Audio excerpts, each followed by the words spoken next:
Hi guys, George here for the Royal Armouries education team, bringing you another edition of the Home Learning Hub.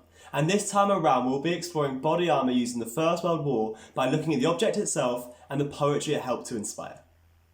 And at the Royal Armouries we have this, the Bef Body Armor. Now BEF stands for British Expeditionary Force. This was made in 1917 from steel plates that have been covered in cotton to provide support and also provide comfort for the wearer. It weighs 3.4 kilograms. Now this was actually owned by a soldier called Frederick Taylor who enlisted when he was 18 years old in 1918. You can see a photograph of him here.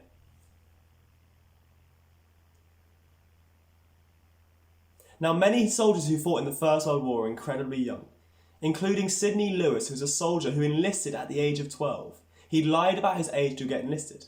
He went on to go and fight at the Battle of the Somme at the age of 13. There are many different types of body armour that appeared throughout the war. However, body armour was never standard issue for the British Army. You had to buy it using your own money, which meant if you could afford to buy it, there were some advantages. Technology advanced massively in the years running up to the First World War, meaning weapons like the Maxim MG08 light machine gun had a rate of fire of between 450 to 500 rounds per minute. Now this would obviously cause a huge amount of trauma, so you'd think a soldier would take whatever they could to protect themselves. However, many soldiers refused to use armour. They feared it would weigh them down. On top of the heavy equipment they already had, they felt as if armour would slow them down, especially when crossing no man's land. The British Expeditionary Force was the name given to the British Army who served on the Western Front during the early stages of the First World War.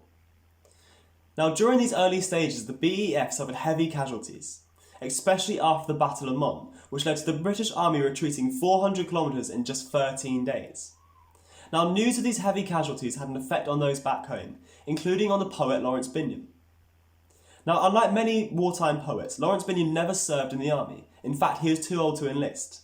However, he was heavily influenced by the casualties suffered by the BEF, and in the summer of 1914 he wrote his very famous poem, For the Fallen. I'll now read an extract of that poem. They went with songs to the battle. They were young, straight of limb, true of eye, steady and aglow. They were staunch to the end, against odds uncounted. They fell with their faces to the foe. They shall not grow old as we that are left grow old. Age shall not weary them, nor the years condemn.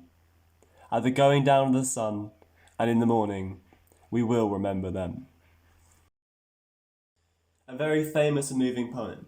And think about the line, they went with songs to the battle. They were young. Remember, the owner of the body armour we looked at was only 18 years old when he enlisted.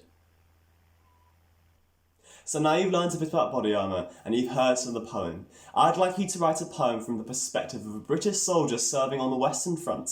Some of your fellow soldiers have body armour, and you know that the German soldiers have been issued body armour. However, you don't have any. How does this make you feel? Do you want the body armour, or do you feel safer without it? Use these emotions to write your poem. And once you've written your poem, make sure you send them into the Royal Armoury social media accounts. We'd love to be able to see them and read them. So thanks for watching, keep learning, and make sure you check out the next Home Learning Hub.